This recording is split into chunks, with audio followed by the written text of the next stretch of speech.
all it takes is just a little faith. Yes, sir. Yes, sir. Yes, sir. How many of you know all it takes is just a little faith? Amen.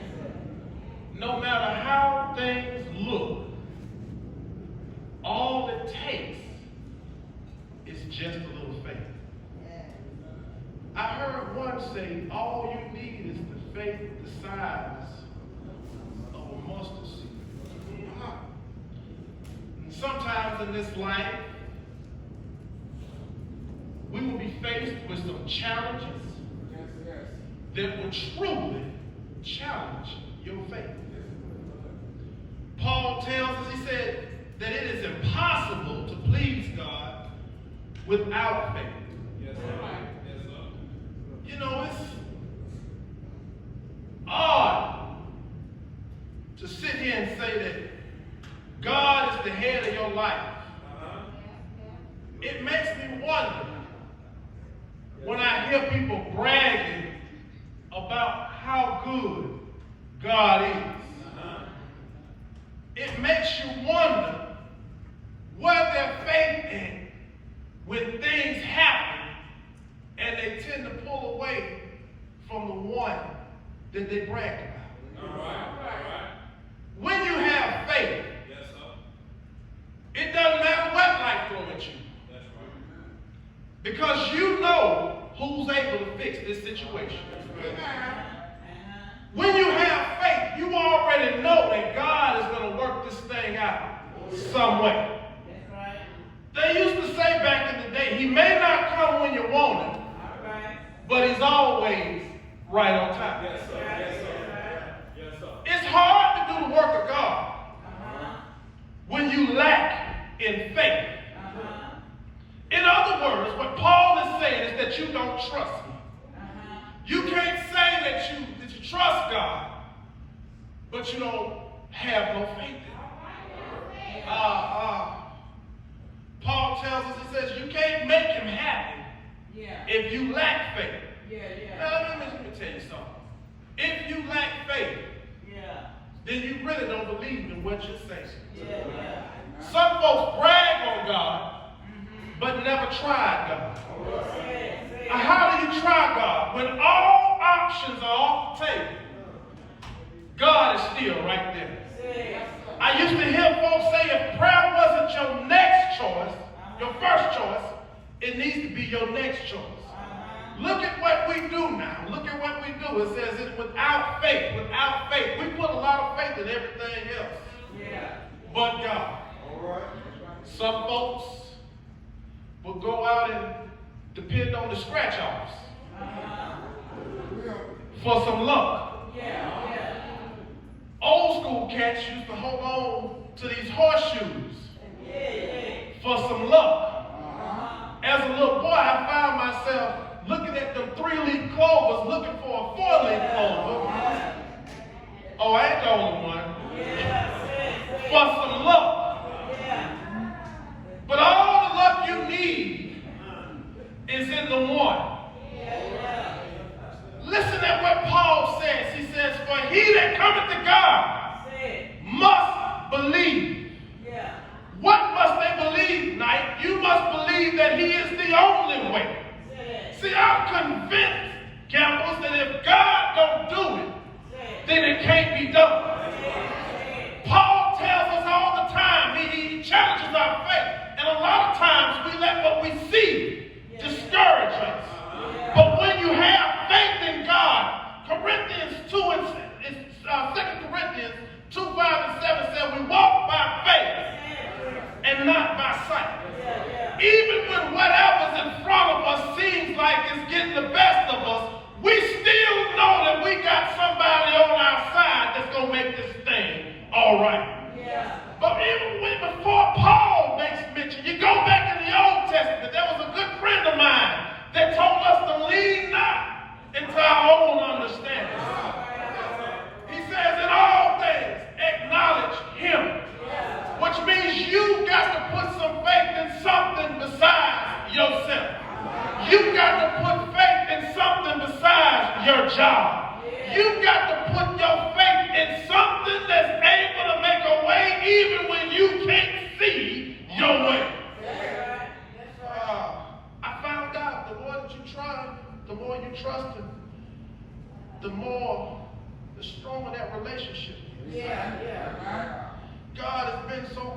good to us.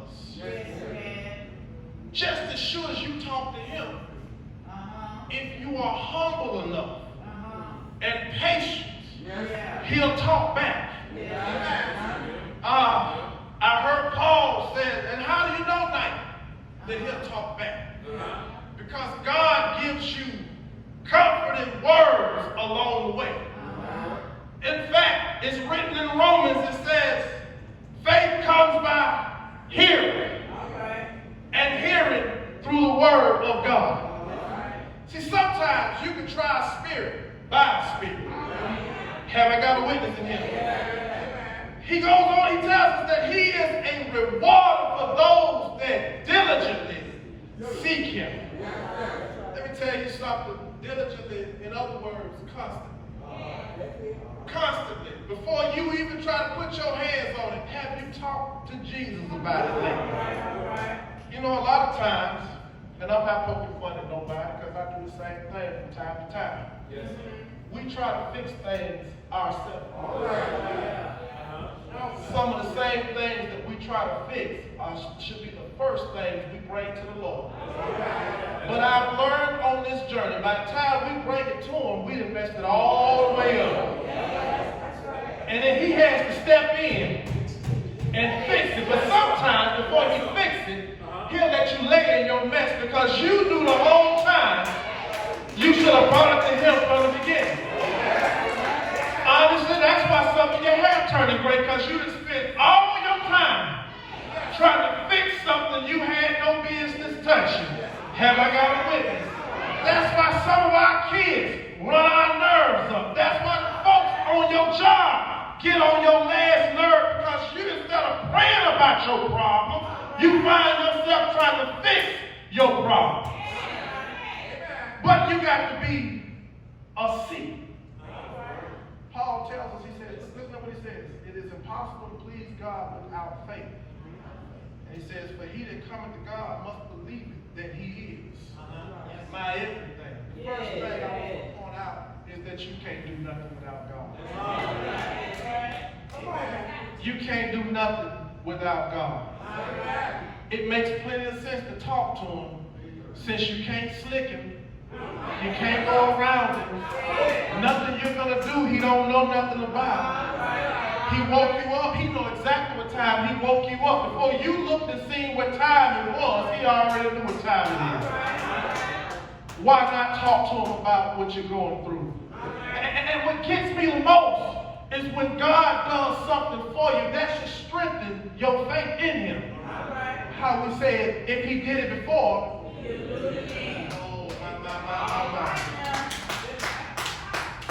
I realize we put our faith in everything but God.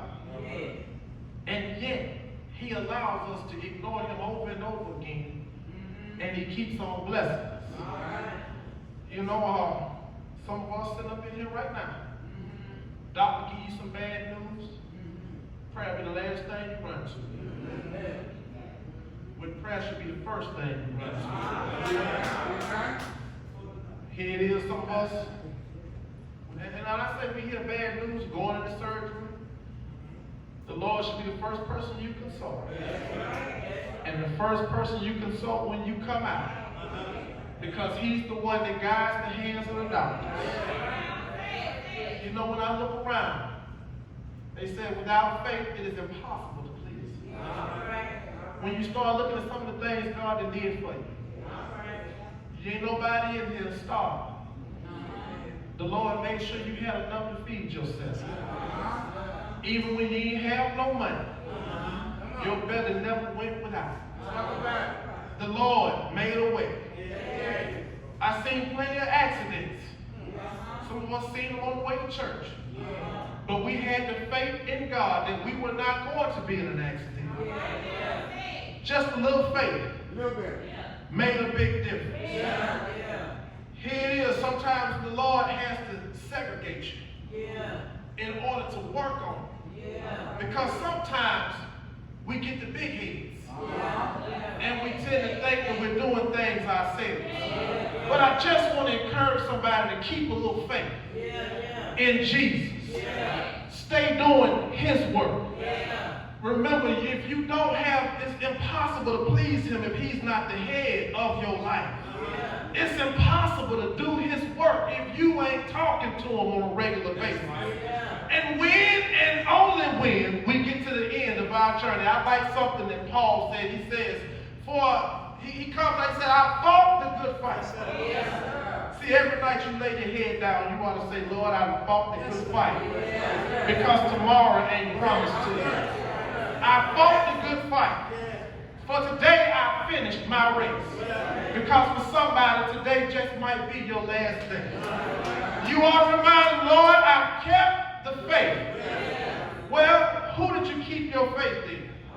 Because you couldn't keep yourself. Is there anybody in here that don't mind letting the devil know I put my faith in something that money can't buy? I put my faith in something that man can't take away. I got my faith in something that you can't doubt. And the one I got my faith in gave me the joy that the world can't take from me. The one I got my faith in is always making a way out of no way. The one that I got my faith in is able to keep me when I'm unable to keep myself. The one that I got my faith in has been good to me ever since I got here, and he'll be good to you when you leave.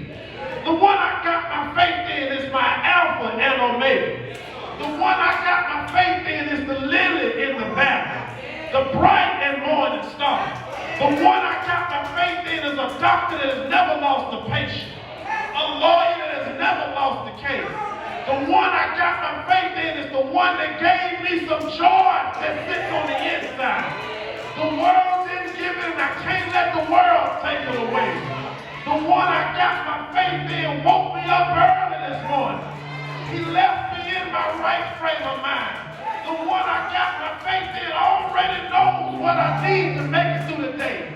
And if the day is my last day, the one I got my faith in say he'll meet me in that dying hour. And when he meets you in that dying hour, he's going to read out your good and your bad. The one I got my faith in, he went up a hill called Calvary. Late one Friday evening, he hung glad and died for the remission of my sins. The one I got my faith in loved me so much that he dropped his head in the box of his shoulder and he died. But upon dying, the devil thought he had it. See, I don't have my faith in the world. The one I got my faith in borrowed Joseph's tomb for 3 long days. But early on that Thursday morning, the one I got my faith in got up with all power in his hand. The one I got my faith in told me that he's got to reach way down, he'll still pick me up. The one I got my faith in, even on my cloudy days, he still gives me some joy. Is there anybody in here that's got their faith in Jesus? The one that'll wipe the tears from your weeping eyes. The one that'll give you some joy when everything is going wrong. The one I got my faith in is able to keep me when I can't keep myself. The one I got my faith in is blessing me with stuff I don't even deserve. But I want to end this story. I want to tell y'all something. And I'm going to get out your way. All it takes is just a little faith.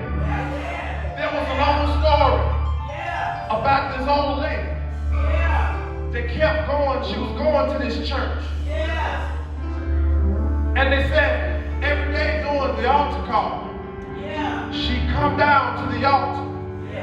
And she thanked the Lord for her husband and for our house and car. And then when service was over, she go catch the bus. Said the pastor, she come in the next Sunday, praying for the same thing again. And when service was over, she leave out and go catch the bus. Well, she come in on that third week. It had been raining and storming outside. 2 or 3 people joined church, and church lasted a little longer. So when service was over, she went out to go catch the bus. The pastor with his nose himself been listening at her prayers. And as he went to leave, he pulls up on her. He said, now look, sister, I've been listening at you for the last couple of weeks. And where's this husband, this house, and this car? that you've been thanking God for? She looked up at him. She said, Pastor, she said, that husband that I've been praying for, she said, in the house and the car, I got this faith in God that he's going to send me just what he wants me to have. And I'm not going to wait for him to give it to me. I'm going to thank him in advance. Because the God I serve answers prayers in the midnight hour. I'm not going to wait until he blessed me to start thanking him. The God I serve woke me up. And if he did that, I know he's able to give me the desires of my heart. I'm not worried about when my husband comes, but I'm putting it in his hands and I'm thanking him in advance. She said, Pastor, where is your faith? See, sometimes you got to be able to pray for things until the Lord gives it to you. Too many times we wait till we get it in order to say thank you. But is there anybody in North Montgomery today that just want to say, Lord, I thank you for what's coming down the pipe for me? Whether it be a new job, whether it be a new house, whether it be a new car, Lord, I just want to say thank you in advance. All it takes is a little faith, the size of a mustard seed. Is there anybody in here that had to walk on faith? Anybody that had to step out on faith? Anybody that can say, I'm going to walk by faith and not by, I can't see it, but I put it in the palm of God. And I know one of these days, when he get round to my number, he's going to give me just what he wants me to have. And I'm not going to wait for God to bless me. I'm going to thank him right now. If God don't do nothing else for me, he's already done enough. I thank you. He said it's impossible to please me without faith. You might not have what you want, but you got what you need. God is a blessing God. And he is a rewarder of those that diligently seek him. Whatever you're going through, try Jesus. Give it to him. Even if you have to wrestle around with it, stop wrestling. Some of us got high blood pressure trying to fix stuff that was never meant for us to touch in the first place. A lot of us got health issues, trying to do things that God don't want to, trying to fix things God never wanted you to fix. They used to sing a song called Try Jesus. The doors of the church is open.